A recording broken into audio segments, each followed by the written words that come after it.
Taste the Daily. இங்க வர MP MLA எல்லாரும் என்ன நினைக்கிறாங்க?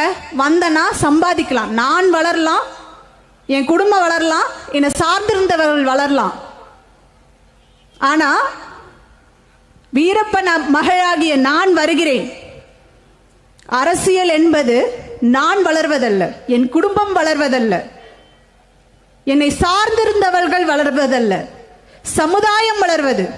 அரசியல் என்பது மக்கள் சேவை. இதை நான் சாதிச்சு காமிக்கல என்று இதை நான் ஒவ்வொரு அரசியல்வாதிகளுக்கும் பாடம் எடுக்க ஆரம்பிக்கிறேனோ அன்று புரியும் என்னுடைய சித்தப்பா வந்துட்டு ஏன் இன்னைக்கு எனக்கு இந்த ஒரு வாய்ப்பை ஏற்படுத்தி கொடுத்தாருன்னு. இன்னைக்கு கேட்குறாங்க, இது வரைக்கும் எங்கே போனாங்கன்னு தெரியல, எங்கள் அப்பா வச்சு எத்தனையோ கட்சி வந்து அரசியல் பண்ணிட்டாங்க, இன்னைக்கு அவரோட மகளாகிய நான் வந்துட்டேன். வந்தோன்னு சொல்கிறாங்க கிரிமினல் பேக்ரவுண்டுன்றாங்க. இதை வந்துட்டு மரத்தை வெட்டினார், யானையை கொன்னாருன்றாங்க. சரி, மரத்தை வெட்டினார், யானையை கொன்னார், கிரிமினல் பேக்ரவுண்ட் எல்லாமே சரி. இப்படி பேசுறீங்கல்ல, இத்தனை அரசியல்வாதிகளுக்கும் ஒரு தெம்பு திராணி தைரியம் இருந்தா உங்களோட சொட்டு பட்டியலை வெளியிடுங்கடா பார்க்கும். நான் வெளியிட தயார்.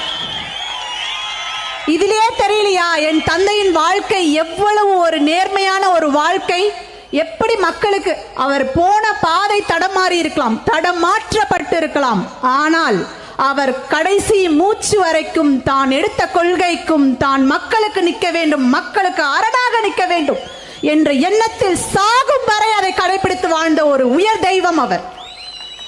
அப்படிப்பட்ட ரத்தத்துக்கு பிறந்துட்டு எப்படி நான் கேள்வி கேட்க மாட்டேன்னு நீங்க நினைச்சீங்க?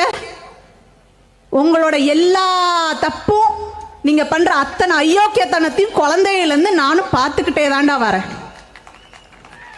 வாய்ப்புக்கு பார்த்துட்டு வந்தேன். இன்னைக்கு அந்த வாய்ப்பு என்னுடைய சித்தப்பா, என்னுடைய தந்தையின் ஆசீர்வாதத்து மூலியமா எனக்கு கிடைக்க பெற்றிருக்கிறார். இந்த நிமிஷத்துலேருந்து நான் இன்னைக்கு உங்களோட மக்களின் பிரதிநிதி. அதாவது பார்த்தீங்கன்னா, எங்களோட கிராமத்தில் நடந்த விஷயங்களை நான் சொல்கிறேன். நம்ம வாழ்வது வந்துட்டு ஒரு அரசாங்கத்தின் கீழ் தான். அந்த அரசாங்கம் என்னென்ன பண்ணாங்க தெரியுங்களா? ஒவ்வொரு பெண்களின் வாழ்க்கையையும் முடித்து விட்டார்கள். அங்க ஒவ்வொரு பெண்களும் பாதிக்கப்பட்டாங்க, கற்பழிக்கப்பட்டாங்க, குழந்தைகளை விடல, ஒவ்வொரு வீட்டு தலைவனையும் கொண்டு போயிட்டு கொன்னாங்க, ஒவ்வொரு வீட்டில் இருக்க அண்ணன் தம்பிகளை கொண்டு போயிட்டு கொன்னாங்க. ஆனா இது வரைக்கும் அதுக்கான நியாயம் கிடைக்கல. நான் சும்மா விடுவேன்னு நினைச்சீங்களாடா? காலம் எனக்கு கை கொடுக்கும். என் தந்தையின் உயிர், என் தந்தையின் எண்ணம், என்ன ஓட்டம் என்னை சுற்றியே தான் இருக்கு. அதை மறந்துடாடுங்க. நான் வருவேன், என் தந்தையாக ஒவ்வொரு நாளும் ஒவ்வொருத்தர்கிட்டயும் உங்கள்கிட்ட வருவேன். மக்களுக்கு செய்ய வேண்டிய சேவைகளை செய்வேன். எவனை கேள்வி கேட்கணுமோ கேட்பேன். மக்களுக்கான போராளியா வாழ்வேன், மக்களுக்கான போராளியா சாகுவேன். இது தந்தையின் மீது ஆணை, எனக்கு வாய்ப்பளித்த என் சித்தப்பா செந்தமிழன் சீமான் மீது ஆணை, என் பெரியப்பா வேலுப்பிள்ளை பிரபாகரன் மீது ஆணை.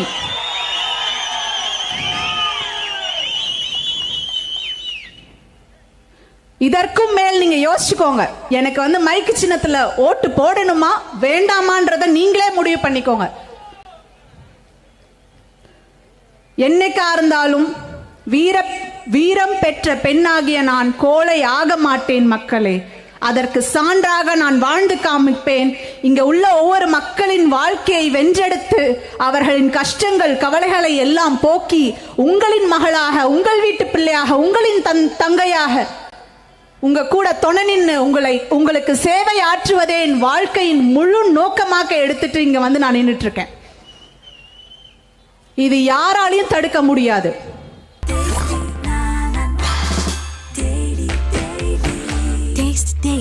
Taste the Daily.